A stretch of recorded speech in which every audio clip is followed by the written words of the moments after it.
Είναι χρυσή ευκαιρία.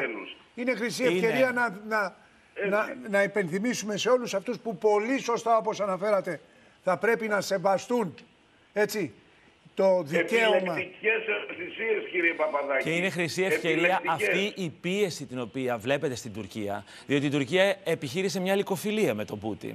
Επιχείρηση είναι και από εδώ και από εκεί. Και ξέρετε, όταν τα βουβάλια συγκρούονται, οι μικρότεροι παίκτες καμιά φορά συνθλίβονται. Έχει μεγάλη εξάρτηση από τη Ρωσία ο Ερντογάν. Κατηγορούμε για τη λικοφιλία του Πούτιν με τον Ερντογάν και δεν κατηγορούμε τους προμηθευτές πολεμικού εξοπλισμού των Τούρκων από Ευρωπαίους εταίρους μας. Το κάνουμε. Και το κάνουμε, αλλά συνεχίζουμε. Αλλά τα S-400, δηλαδή, μην ξεχνάμε τους S-400. Ναι, βεβαίως.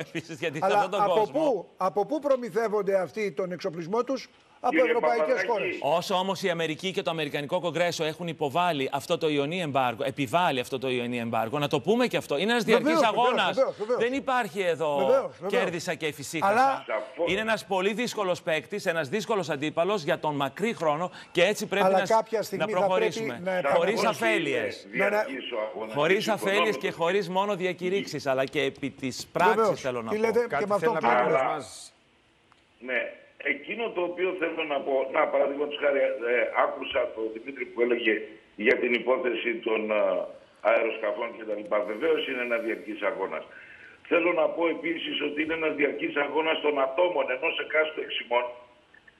Παραδείγματος χάρη, έχω στο μυαλό μου τον Κώστα τον Παπά και το Ελληνοκαναδικό Κογκρέσο, το οποίο με δικές του πρωτοβουλίες κατάφερε να πείσει την καναδική κυβέρνηση να διακόψει την παροχή ανταλλακτικών σε ένα τύπο για τα Μπαϊρακτάρ. Ακριβώς, έτσι. Λοιπόν, και του δίνουμε συγχαρητήρια από εδώ. Αλλά δεν αρκεί η ατομική πρωτοβουλία. Χρειάζεται αυτή τη στιγμή μια θεσμική παρέμβαση στο σημείο που πονάει. Έχει γίνει πολύ μεγάλη δουλειά, Γιάννη. Έχει γίνει μεγάλη δουλειά στο Κογκρέσο και σας το λέω εγώ, ουδέποτε η σχέση ήταν τόσο στενή και πρέπει αυτά να τα αναγνωρίσουμε. Όχι για να εφησυχάσουμε, όχι για να θριαμβολογήσουμε, αλλά για να προχωρήσουμε στο σωστό δρόμο. Κύριε Μάζη και κύριε να μην αναγνωρίζει και να χαίρεται με τις επιτυχίες της χώρας μας, αλίμονο. Αλλά απλώς εκείνο που λέω είναι τώρα αξιοποιήστε την συγκυρία. Αυτό κάνουμε. Την για την Κύπρο. Να ευχαριστήσουμε τον κύριο Μάζη και τον κύριο Κερίδη. Yes, our next question will come from Dr. Theodore Halatsis. If you could please unmute and turn on your camera. Hello, I don't know if you can hear me. Yes, sir, President. Yes. Please go ahead, sir. I am here today as President of the Canadian Hellenic Congress, representing our members, and I would like to thank Minister Champagne and his office and all the MPs for taking the time to meet with us today to discuss matters of concern to Canadians of Hellenic origin. We hope that today's discussion will help to strengthen the ties between our government and our community, enhancing our mutual cooperation. Within the mandate of the Canadian Hellenic Congress to represent, advance, advocate, and promote the interests and concerns of Canadians of Hellenic descent and Hellenism in general, the CHC has communicated with Prime Minister Trudeau and our government over the past several months on issues of current concern to Hellenes across Canada. Specifically, we have communicated with the Prime Minister and his office with regard to Turkey's illegal and provocative actions in the Eastern Mediterranean region in violation of sovereign territories of Greece and Cyprus. Turkey's aggressive actions in the region over the past few months have raised tensions to dangerously high levels, and this is of great concern to all of us. We have also communicated with the Prime Minister and with you, Minister, on the issue of Hagia Sophia and Turkey's defiant decision in contravention of international law to convert the great church into a mosque. We believe that Turkish President Erdogan's decision reflects a rhetoric of conquest that heightens the alienation of Constantinople's Christian past and brands Turkey's non-Muslims as reconquered subjects and second-class citizens. You will recall, Minister, that our most recent communication with you on the issue of Hagia Sophia was actually a joint letter with the Armenian National Committee of Canada and the Serbian National Shield Society of Canada, representing Greek, Armenian, and Serbian communities of Canada, respectively.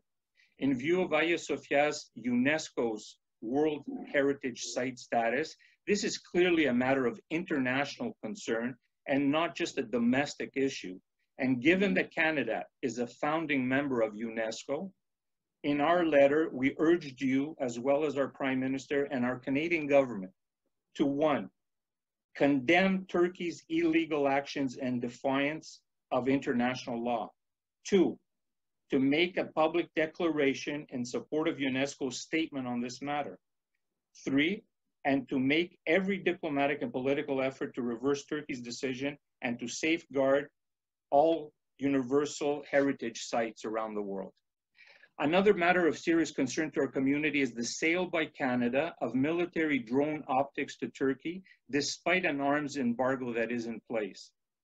Turkey's long history of aggression and human rights violations, as well as violations to its neighbors' sovereignty and a total disregard for international humanitarian law, are well known and reinforce our belief that as Canadians, we must not in any way, shape, or form assist the Turkish government by providing military weapons or technology to be used in an offensive manner.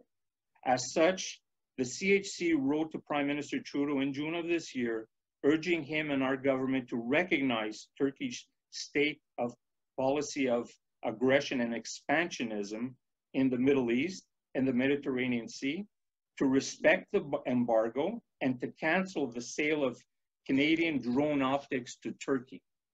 Another issue that the CHC has been advocating for the past several years is the recognition of the Pontian Greek genocide by the government of Canada. And we hope that this soon will become a reality. It is way overdue. In closing, Canada has a long-standing record as a staunch supporter of the rule of law and of humanitarian rights and religious freedoms, and must uphold the international law by publicly condemning Turkish government's illegal actions. We see it as a choice between joining those nations who have already condemned and work to end significant and sustained human rights and international law violations and illegal actions, or stay deafeningly silent in the face of these violations and actions. Because we believe our choices define us as people and as nations, it is our hope that Canada will choose to be a nation that works alongside those other nations to uphold human rights and international law. Thank you very much for hearing me.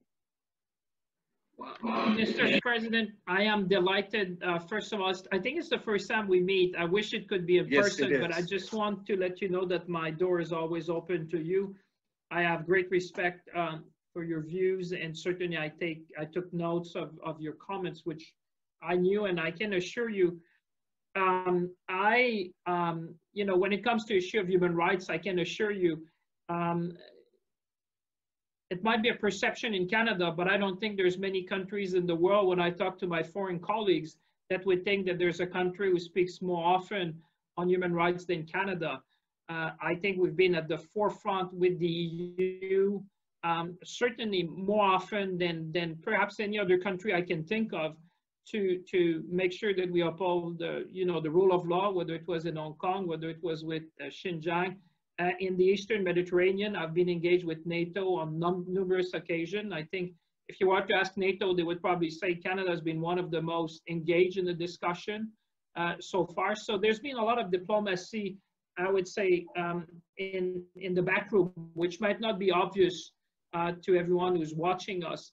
But I think that's what allowed us, when we were talking with the SecGen, to come to at least bringing the parties closer together on de-escalation in the Eastern Mediterranean. And I'd be happy to brief you, have my officials brief you more deeply on what we've been doing with that. And certainly I take your comments about the Arms Trade Treaty. As you know, we probably have one of the most robust systems in the world. I don't pretend that it is perfect, but I certainly make sure every time there is any allegation that they're investigated thoroughly. On this one, I can assure you we're talking about a handful of equipment, and all the military intelligence that we have been talking to have confirmed that these weapons have been used in the fight against ISIS and not for any other use. Now, I appreciate there might be different views, but I'm just telling you very upfront what is the evidence that we have been receiving from NATO and other countries which are engaged. But I'm more than happy to engage with you on that. I appreciate your comments with respect to that, and I can, you know, these export permits. Mr. President, I wish I can tell you that it's probably the side of my job which is the most difficult, to be honest, because it's always through great due diligence. And as a lawyer, I do tend to ask a lot of questions before any of these permits are ever issued, and they will be revoked at any given time if I see evidence that they would be used against the law. And certainly, we are always created an expert panel, for example, on exports, and we're probably the only country in the world to have that. So I'm always willing to look at ways where we can improve, we can do better. I don't pretend we're perfect. And certainly your views and the views of the community are of great importance to me and my colleagues. So please never hesitate to come back to me, and I can assure you that your words, your concern are listened to. And then we have the difficult job of making decisions, but I can assure you that your voice and your concerns are heard thoroughly in how we frame some of the responses to the issues that we have to be deciding. Mr. Champagne, I want to thank you very much for your attention and your time. And basically, to reiterate what the Honorable Lenny Bacopano had said, it is because we know what Canada stands for, and we know what you've done in the past for other circumstances around the globe, it just surprises us that we haven't heard it verbalized with regards to this current issue. Thank you. I see. No, and I appreciate that, Mr. President. And I think what we should do, and I look at the person in the mirror when I say that, we should do better to keep you informed of every step. And you know, sometimes I have discussions that I don't render public because they might not necessarily be of public concern. But we will certainly do a better job. And when I say that, I look at myself to try to inform you more thoroughly about the steps we're taking on these issues, so that you are, I don't necessarily want to pretend you will agree, but at least I want to make sure that we give you as much information about what we're doing. Thank you once again to you and to everybody with you and all your colleagues. Thank you. Thank you, Mr. President. This week, Canada suspended military export permits to Turkey. That's after allegations that equipment from Canadian companies is being used in an escalating conflict between Armenia and Azerbaijan over the disputed territory of Nagorno-Karabakh. Under the law, I'm allowed to suspend permit pending investigations, where we will gather further evidence to make sure that all exports comply with the spirit and the letter of the law. Like I said, we have one of the most robust regime when it comes to export, and that's what Canadians, I think, expect from us. Ευχαριστώ θερμά το Ελληνοκαναδικό Κογκρέσο για την πολυεπίπεδη και πολυσχηδή συνεισφορά του στα εθνικά μας θέματα. Χρόνια πολλά.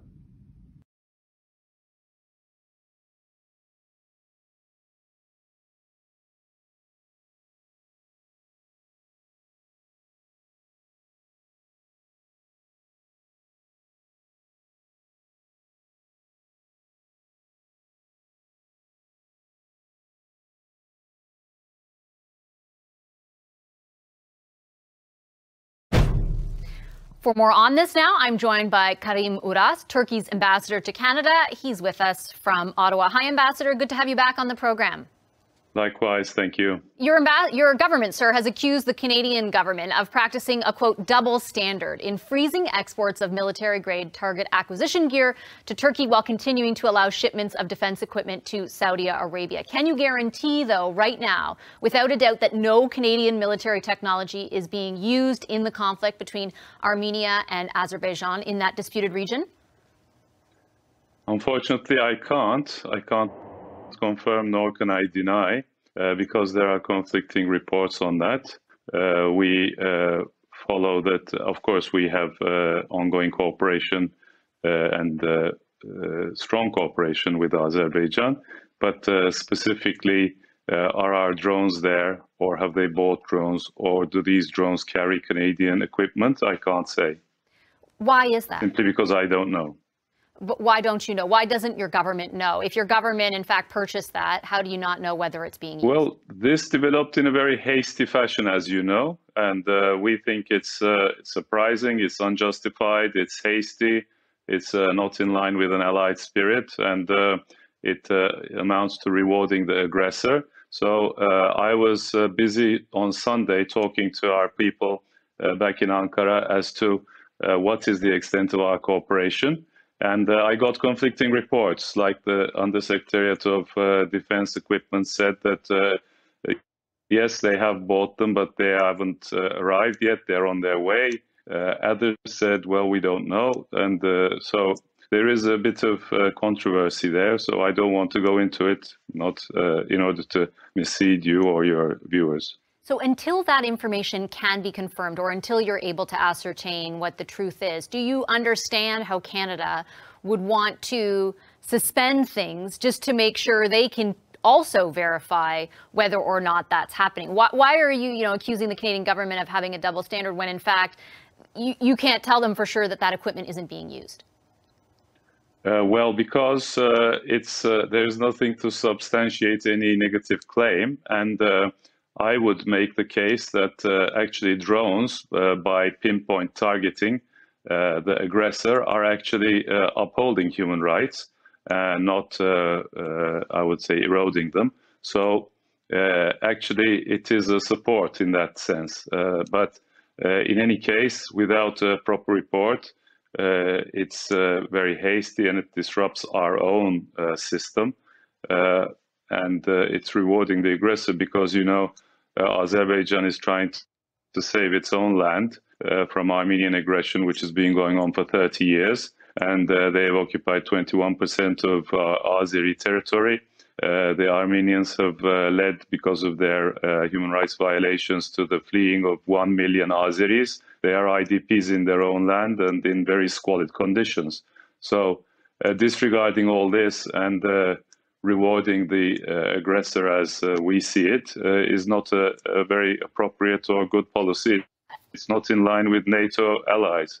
I think with respect, though, sir, and I do say this with a lot of respect, that's the way that you're characterizing it. You just said, as we see it. Certainly, many of your NATO allies at this point don't see it exactly the way you do. They have not labeled, for example, let me finish, sir. They have not labeled Armenia the aggressor. UN Security Council resolutions 822, 853 of 1993, 874, 884.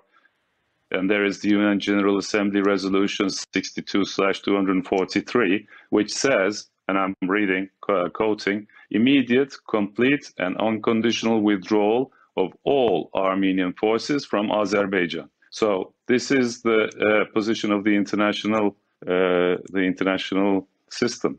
And the UN system. That's not a fair characterization of the entire system as it stands right now. I understand that you're going over historical interpretations of it. At this point in time, it's still valid. At this point in time, that's not what everybody is saying. French President Emmanuel Macron, for example, an ally that you point to, accused your country last Thursday of sending Syrian jihadists to fight in that conflict between Armenia and Azerbaijan. That is not correct. I can tell that for a fact. And actually, the contrary is true. There are mercenaries there, that's true, but they are Yazidi Kurds, and they are in, the Armenians call them the Sasna Tserer unit. There's also something called Voma, which is a mountain artillery battalion, and there are PKK forces there, which are fighting with the Armenians, for the Armenian forces. These are the mercenaries. And Ambassador, I understand I understand that is what your government, that is what you believe. But you're also trying to say that all your allies stand with you, and that's not the case. I'm telling you, giving you hard information. If you want, I can share this with you. This is a report on the Armenian mercenaries. I'm happy to read it, and I understand that. I'm not an expert on the conflict that's happening there, but I have read very carefully. Excuse me? Yes, I understand. I have read very carefully the reaction. I don't understand why you need to make that personal. I have read very carefully the reaction from many other of the allies that you claim are aligned with the facts that you choose to present, and that simply isn't the case, as I just pointed out to you from the French president. Well, the French president, we appreciate his efforts to find a solution within the OSCE group and the Minsk group, one of the three countries, but they've been negotiating for 30 years. And the only service they have delivered has been consolidating the occupation. So we are not in favor of using force to solve issues. Of course not. We are diplomats. We would love a peaceful resolution, but it's not there, and every avenue has been tried, and it's not working. So as a result, you're not in favor of a ceasefire, right? The Azeri patience has run out, and it was an Armenian attack the first day, and it backfired terribly for them. So I can understand the Azeris when they say we want to liberate our own territory, which is 21% under occupation, as I said. But if a peaceful solution is possible, why not be supportive of that? And if you can't be supportive of that, why can't you understand that Canada would be hesitant to export military weapons to your country? Because we're not even sure that they're there. Secondly, we are in support of peace, and our minister was there yesterday trying to resolve the issue and talk to the Azeris, but there is the national sentiment there. We are supportive of them, but we are not a party, of course. Turkey is not a party. We are a NATO member. Yeah, the president, though, has said, condemned calls for a ceasefire, arguing that until Armenia ends its occupation, a ceasefire will just lead to future conflict. So what kind of peace are you supportive of? Well, something the two sides can agree upon, and but as long as the occupation is ongoing, it's not very promising, is it? I mean, you can't go in and occupy a country or a country's 21% and then continue negotiating for 30 years and then say, we are for peace. It doesn't work like that. And there are 1 million IDPs in Azerbaijan, which, as I say, live in squalid conditions. By the way, we, Turkey, suffer a lot. We have 4 million, your viewers might not know, but Turkey has 4 million Syrian refugees for 10 years. That's like the whole number of all GTA or all Montreal, to put this in perspective, in a Canadian perspective. So we find it offensive when we are accused of violating human rights. If anything, we are upholding human rights in the region, and we are taking care of all these refugees. We've spent $50 billion on them. Yeah, that's clearly your view. And as you tried to claim, that's not your, as you tried to say that your allies, that they share that view. They clearly don't at this time, but thank you very much for your time, Ambassador. Thank you. Hi, I'm Vashi Capellos, host of Power in Politics. See more of our show by subscribing to the CBC News channel or click the link for another video.